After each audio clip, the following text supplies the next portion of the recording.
na kung saan itong si Senator Risa, sinasabi niya, Hontiveros, pink, yellow must consolidate for 2028. Para saan ang tanong? Nananawagan ho ng consolidation, nananawagan ho ng pagkakaisa sa pagitan ng mga pinklawan at dilawan. Para saan ho, madam? Alangan naman makikipag-isa, ang mga dilawan na yan at mga pinklawan na yan, tapos ikaw ang ipupustura nila. Madam, napakarami nyo hong iskandalong kinasasangkutan. Anak ng tokwa, hindi ho susugal ang liberal at mga pinklawan sa inyo. Kasi dalawang paksyon na ho ngayon yan. Kahit ano pang sabihin nila, meron na ho talagang mga pinklawan, yung solid kele nilang yung mga yan. Diba? Pero marami silang ayaw dyan sa mga dilawan. Ayaw nila kay Bang Makino o kung kanino pa man, diba? O kay Risa Hontiveros, diba? Kasi nagpapakaaso kay Marcos Jr. to. Meron naman mga nasa dilawan na ayaw naman ho sa mga pinklawan. Meron nung gano'n. Tingnan nyo kay Attorney Rowena Guanzon, di ba? Minsan binabanatan niya yung mga di mo malaman kung anong kulay ng mga liberal, di ba? Di mo alam kung pabor ba sila sa administration, kinokontra ba nilang administration, di na ho natin malaman. Kaya naman, yung panawagan mo na yan, kung sakaling magkaisa man yan, wag ho kayong umasa na susugal sa inyo yung dalawang paksyon na yan. Dito sa pinakalitas na survey, pang ano ho kayo, madam? Pang number 6 ho kayo. 3% lang ho kayo. 2028 presidential survey. Yan ho mga kababayan. Ang nakuha ho, itong si Risa Hontiveros, 3% lamang. Kaya nananawagan ho ito, sa tingin natin, alam na niya na hindi siya mananalo sa susunod na eleksyon. Itong si Ma'am Cathy Binag, nawili ho ata. Anak ng Petrang Garapata. Nung isang araw, walang humpay kakalive mo, madam. Ngayon, inaraw-araw mo na rin ang pag-guesting dyan sa mga banateros. Ayos. Maganda ho yan. Papanoorin ho natin, makikibalita ho tayo sa mga kaso nitong si Sir Banat Bay. Pero bago ho yan, mga kababayan, dumako ho muna tayo dito kay Senator Mig Subiri. Naaawa na daw ho siya dito kay Senator Risa Hontiveros. Alamin natin kung bakit siya naaawa. Game. I have a lot of privileged information. Yung mga kumakausap na sa akin na ganito, Nako. hindi magandang pakinggan. Kaya hindi ko na lang babanggitin. What are the reasons why they don't want Tito Sen? Why they don't want Ping Lacson? Masyadong stricto, masyadong... At Lunes na Lunes. Teka. Kaya mahirap yun? ng... Ano yun? Si Banat Bay yun Mainit pa. Mamaya pa to dito ho muna tayo.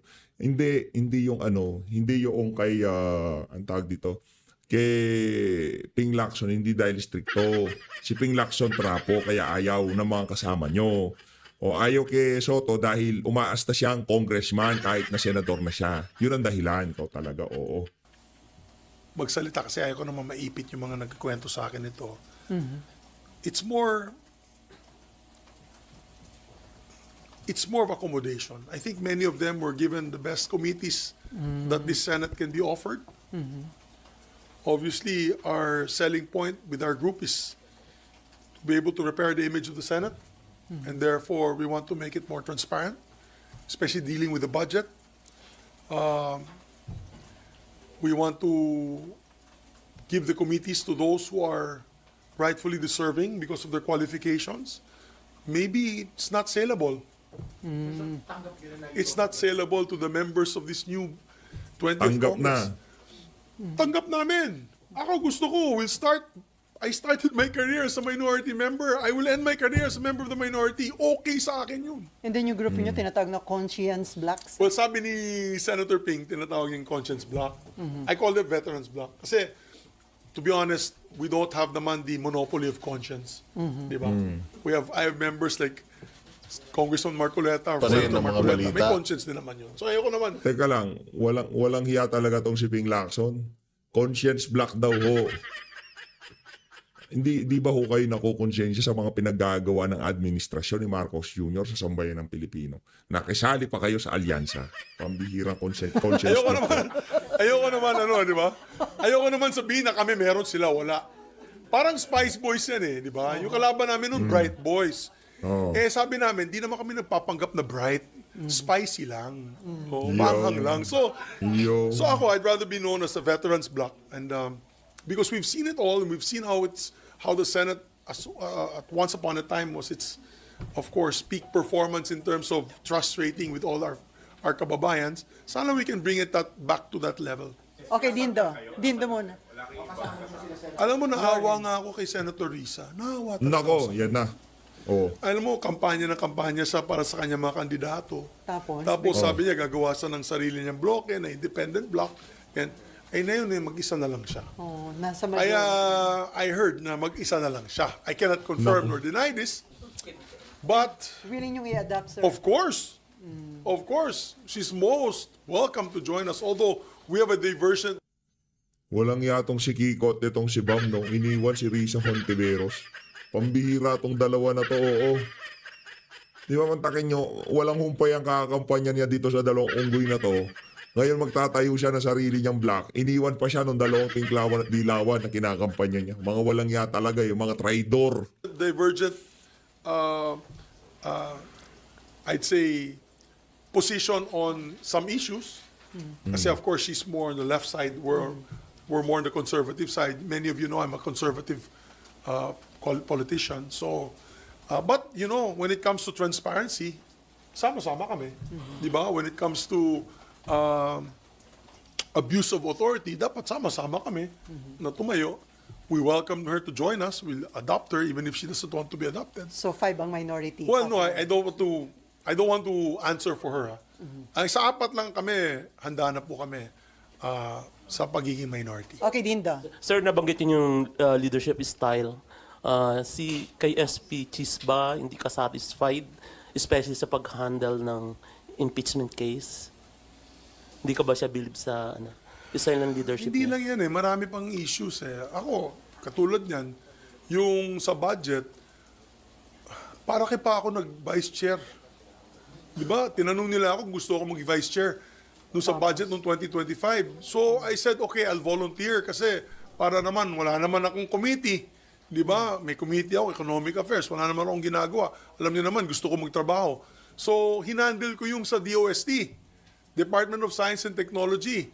Tuntua ako, nabigyan ko sila ng 1 billion additional budget, 1.4 billion, 1.3 billion. Pati PSI, Philippine Science High School, campus na bago, ganda, nalagay na namin sa budget. Pagdating sa BICAM, tinanggal lahat. Nako. Nabawasan pa. Yung iya ako, kaya di ba nakita mo yung speech ko sa floor, dun sa picture taking sa BICAM, di ko nga piniman natin. I walked out of the BICAM. Because I was so upset on the handling of the budget. Apparently, I'm not the only one. Across the board, all the amendments given to all the departments, tinanggal, nilampsam, kung anong ginamit dun sa pera na yun, di ko na alam. Diba? So, now, we get a budget that education is only number 2 in priority, which is it's a constitutional violation, by the way, which is still being heard in the halls of the Supreme Court. So, if you ask me, that budget was the worst budget I've ever seen in my 25 years of public service. I mean, Tuloy we mo, all, as sir. leaders, I had 2 budgets during my time. Sinagot naman ni Sani yung mga kung saan pumunta yung pera, nadagdagan yung edukasyon, nadagdagan yung military. Diba? Klarong-klaro. Ito, puro DPWH lang nadagdagan Diba? So, diba? Nabusog yung DP. Dondi, meron ka pa? So, yun lang. Kaya, that was just one of them. So, the handling of the impeachment is one. Of course, the budget's another. And the lack of transparency. For example, the Senate building. What is going to happen with the Senate building? Findings came out na wala naman. On track naman daw. We're spending a lot. 4 kasi na tower yan Di ba? So, ano na yung pangyayari dyan? Di namin alam. Matutuloy ba yan? Will it become a white elephant? We're not told what's going to happen to that. Hindi ka na-update. No, there's no update whatsoever. You don't know what's going on. Among their side, yung kumakausap lang sa akin doon, and I'll be honest about it, and I thank him for it, is Senator Alan Peter Cayetano. Senator Cayetano is the only one lumalapit sa amin. Nakausap kami, yung ano bang mga problema na pwedeng maayos. Kasi accounts chair siya, di ba? So, I have to thank Senator Cayetano. At least he reaches out to us. Me, Senator Lauren, and Nancy, who's now mayor of Makati. So, yes, I see that the leadership is lacking. We need some sort of If not, then we'll just Hirap, no, Brad? Eh, ang problema kasi dito, ang pinupustura nyo, hindi kaaya-aya ang mga pinagsasabi sa media. Kahit tayo, kung tayo senador dito, hindi natin pipiliin si Soto. Kasi pag nagsalita siya, wala nang ginawang matino ang Senado sa kanya, sa pamumuno nito. Hindi. Hindi dahil doon sa juggle lang na dribble yung impeachment. Hindi dahil doon, dahil kinakampihan natin. Etong si Cheese. Ang atin dito, ayaw lang talaga natin kay Soto. Kahit sino man ang ilaban kay Cheese, halimbawa, si Senator Rodante Marcoleta, magkikipagbakbakan ho tayo dyan. Pero kung si Soto man, si Soto rin lang ho ang ipapalit natin dito kay Cheese Escudero, huwag na ho tayo magpalit. Anak ng tokwa. Nakipag-alyansa sa mga ano yan eh. Di ba? Tapos puro parliamentary proceedings. Tapos pagka tinanong mo naman kung paano pabababayin ng presyo ng kuryente, di naman makasagot. Yun ang problema. Ayun na nga mga kababayan. Ako dito ho tayo. Malupit ho ito. Ito yung mga kaso ni Banatbay. Ito, panoorin ho natin. Game. Bakal. Hindi mamarka. At Lunes na Lunes, mainit pa rin ang mga balita patungkol sa mga kaso ni Banatbay. Anong kaso ko? May dagdag ba? Dagdag pa. Oo, hindi kasi 'di ba, ano tayo gusto natin mahingan si Banatbay ng kanyang opinion patungkol diyan sa kaso niya sa NBI. Sa NBI, hindi ko nagtataka bakit NBI. Hindi. Sobrang nga nagtataka kasi dapat sa korte. Bakit sa NBI? Hindi ko naman sinasabing Parang ka. gusto ko ituloy sa korte ha. Pero kasi napaka irregular yung magsampa ka. Ang tawag nga ng mga abogado dyan, phishing yan eh. Parang Optics. nagpapahanap ka. Oo, optics. Nagpapahanap ka lang ng kaso. Bakit hindi ikaw maghanap? Diba? Tsaka utusan mo pa yung gobyerno maghanap ng kaso laban para sa'yo. Sobra ka namang atang entitled niyan. Ba't di yung abogado mo maghanap ng kaso tas dumiretso na kayo sa korte? O baka naman optics lang yun talaga yan. Diba? At isa nga, dapat ang pinagtutuunan mo ng pansin yung mga sinabi ni Rene. Hindi yung sinabi natin. Correct. Diba kami reaction lang. Reaction lang naman kami.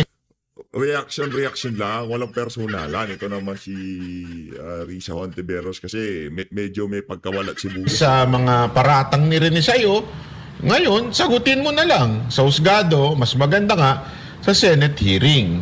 'Di ba? Para at least sa publiko maririnig natin kung ano yung talagang nangyari. Yun lang naman nagtatanong lang lahat ng mga vloggers. Ang nakakapagtaka lang, bakit hindi sinama si Boss Dada at si Miss Cathy at si Coach Oli? Pare-pareho naman sila na... Kaya nga, nakakapagtaka yun. Sen Risa, isama mo siya. Hindi, wag na. Ikaw naman banat. Ikaw na lang. Ikaw pinakamayaman eh. So, ika nga, yakang-yaka mo yan. Isama si Boss Dada at saka yan si Coach Oli. Kahit si Banat Bayo, kaya niya mag-isa yan. Sigurado tayo. Yan si Ma'am Cathy B, kaya rin naman niya. Kasi nga, leader dyan si Sir Banatbay, kaya okay na yan. nagsalita dyan. Bakit ako lang? Ano to? May crush mo ko? Pero ayun nga, Miss Cathy, yan ba, shinare mo ba yan? Yes, I did. Siya nga una-una nag-share yan I did share it kasi alam mo, saka yung katulad ni alias Rene, naintindihan ko kung saan siya nanggagaling. Like what I've said, nag-live nga ako na hindi madali yun kasi yung especially sa kanya na paid witness. So yung judgment sa kanya ng tao ang tindi. Kasi pwede siyang sabihing bayaran and until now pwede pa rin siyang binayaran. And para isakripisyo niya, integridad niya, yung kanyang lumabas siya ng may muka. Kasi before wala di ba nakamask siya, na what do you call this? Nagtatago siya. This time, ang lakas ng loob niya, lumantad siya, may muka siya, nagsalita siya affront. And talagang nilalabanan niya yung bawat salita na sinasabi. Hindi, mukha ba siyang, ang tanong dyan, mukha ba siyang tinatakot? Hindi. According dun sa napanood mong video. Hindi. Kasi yun ang sinasabi ni Hontiveros, tinatakot daw siya eh. No? So, mukha ba? No, I didn't see any, I am a very observant person and I don't easily trust people, no? So, you can see the confidence. Yung tuloy-tuloy and yun nga, ako, Kinasuhan niya ba? Hindi. O, di ba dapat siya? Gusto mo ba, madam? Gusto mo ba? Alam niyo ho, Miss Riza Wala siya actually Ontiveros. kinasuhan. O dapat kasuhan niyo ho talaga si alias Rene para patunayan yung nagsisinungaling siya sa korte. Hindi parang optics yung dating kasi na NBI. Kung talagang gusto niyo ilaban yung katotohanan, mag-file po kayo ng kaso para mailabas natin lahat ng malabas. Sabi ni alias Rene, may ano rin siya, May ebidensya. siya. So ilabas niyo yung ebidensya niyo? Lalabas din yung ebidensya niya. Feeling Yun ko the best natatakot yun na lumabas yung ebidensya. way. Yun din ako. Yun din Diba? ako. Yun Siyempre, din ako. malay mo, merong recording. Hindi ko alam hindi ko kilala yan, hindi ko nakakausap yan. Yeah. Hindi ko Tsaka alam. nakita ang isa sa mga pinopoint out ni Senator Ontiveros is kinidnap daw. Yeah. Nag-message sa kanya na kinidnap. Ang punto is may sumunod na video at sinasabi niya, di siya kinidnap. Yeah. Wala ako sa poder nila, hindi ako kinidnap, di ako tinakot, di ako binayaran. Yeah. Pero bakit, Coach Oli, sa tingin mo, ba't pinapahanap pa rin niya sa polis? Kasi ang sinasabi niya is, kailangan mahanap siya ng polis. Oh, para ikulong ulit dun sa condominium. Hindi, at saka ito Ano Bastos talaga to si Coach Joy. Ikulong daw sa kondo. Baka sabihin na naman yan ni Risa, Coach Oli, dinadagdagan ninyo eh. Di ba? Sabagay, sinabi naman itong si alias Rene na doon daw siya, hindi naman kinulong, doon siya pinatuloy. Doon siya pinatuloy, doon sa condominium ni Risa. Meron pa nga siyang kasama mga witness doon, di ba? Oh.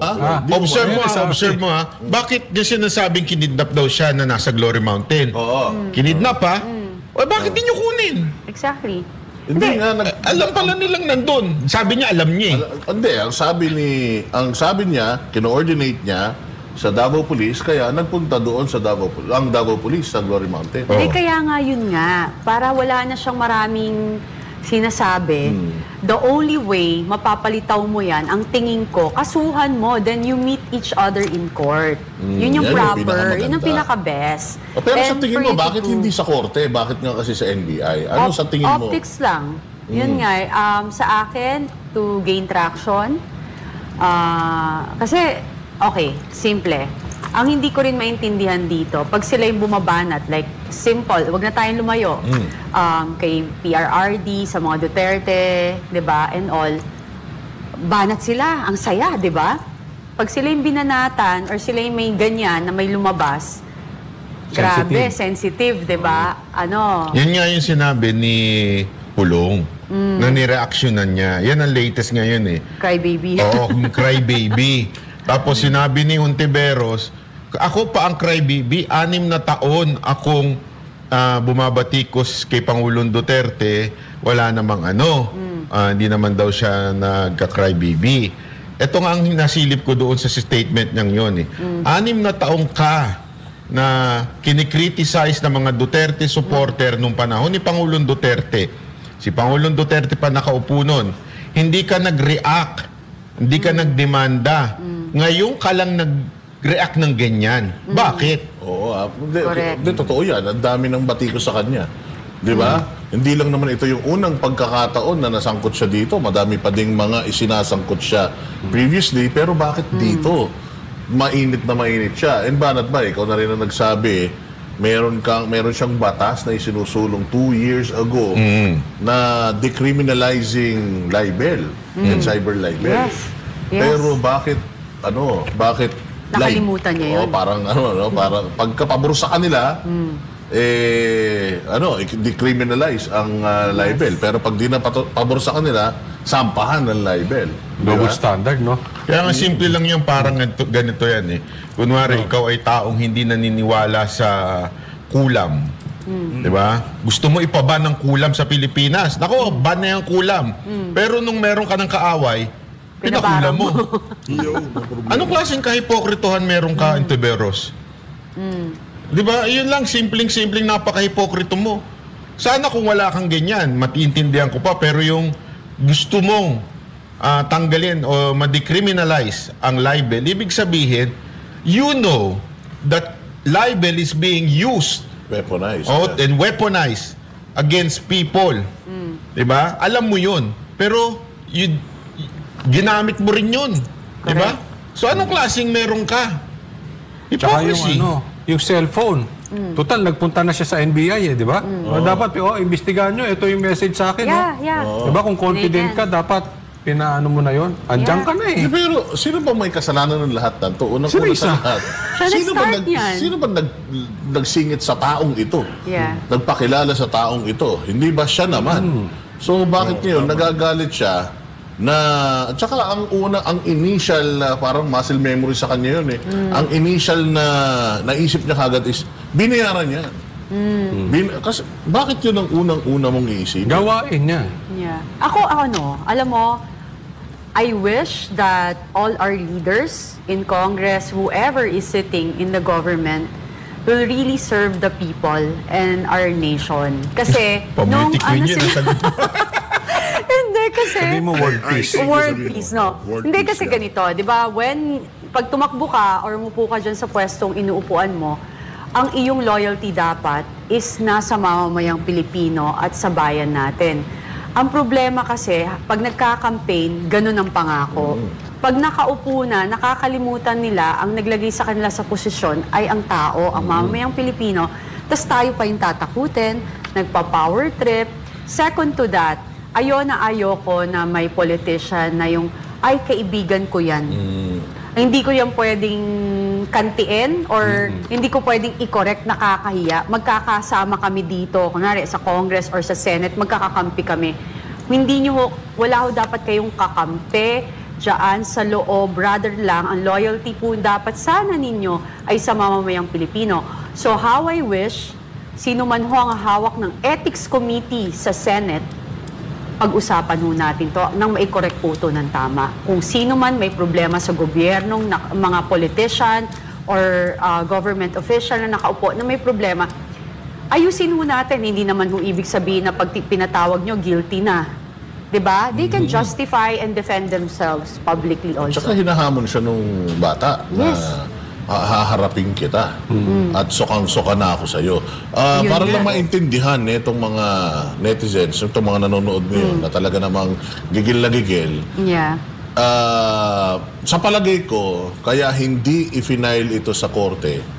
Kasi nga, pag sa korte, kailangan mo magpakita ng ebidensya. Maglalabanan kayo ng ebidensya. Hindi ba? Yes. Sinasabi din naman nung bata na meron siyang ebidensya. Yes. O ako kasi, sa totoo lang, hindi ko naman kilala si Rene. Hindi naman natin siya talaga, hindi naman natin alam kung anong karanasan niya. Nagkaroon lang naman ng Rene dahil may gumawa kay Rene. Sinong gumawa kay Rene?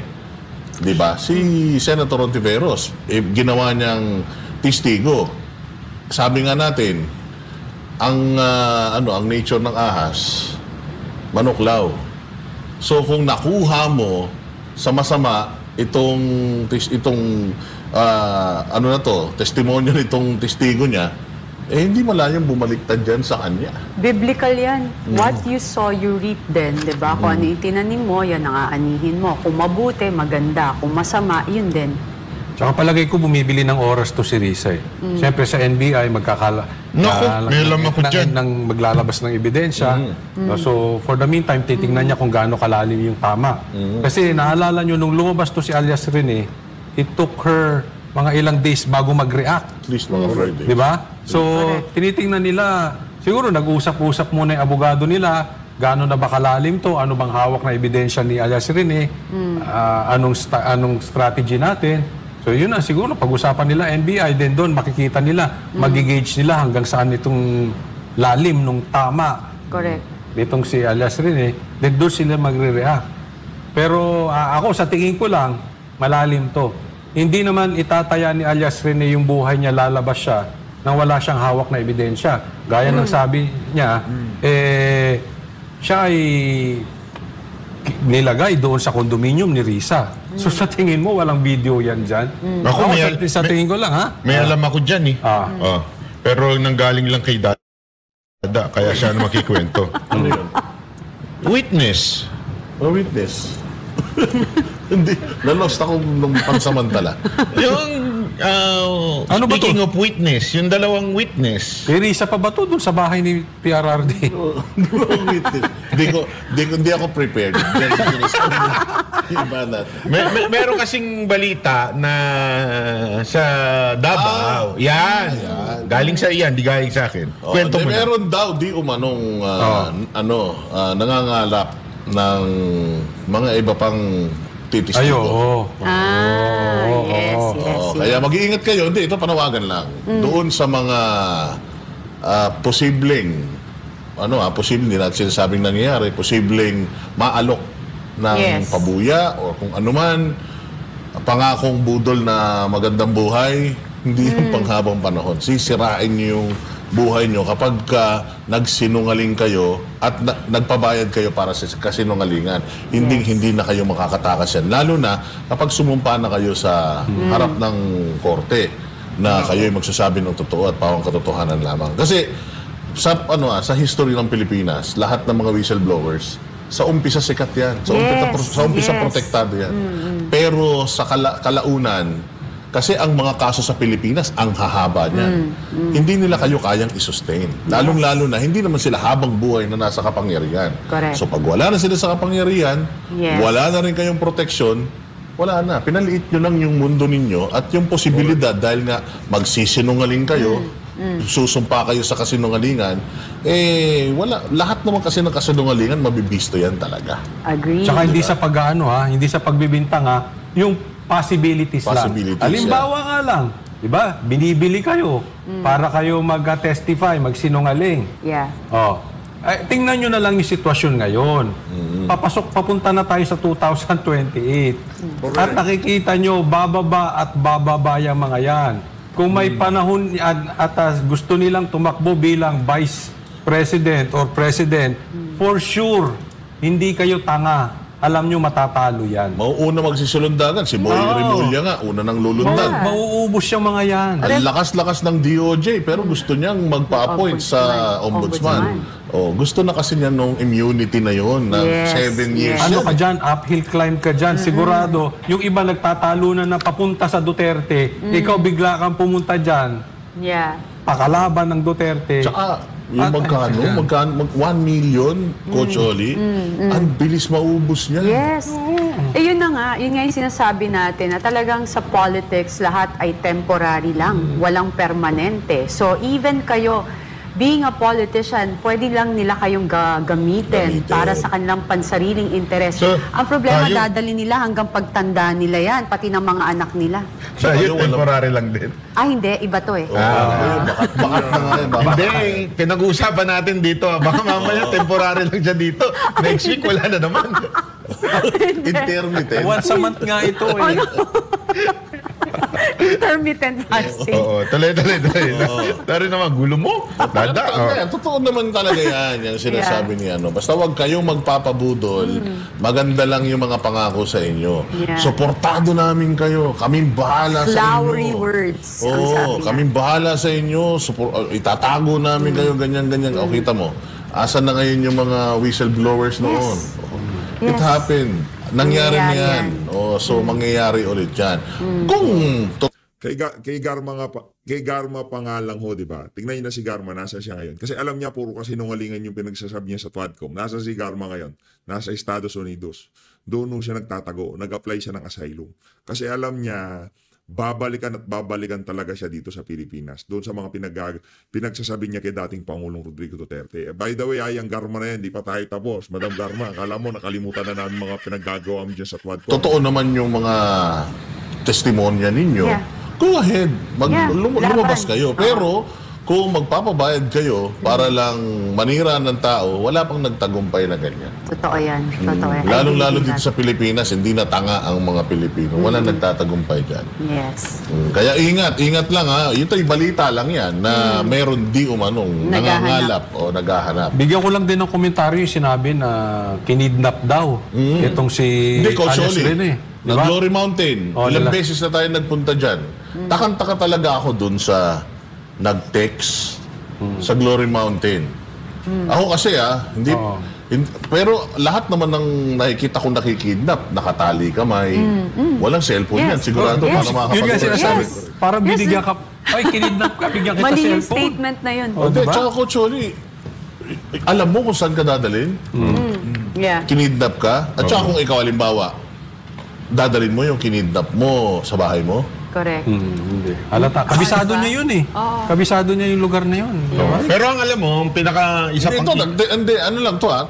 Yeah.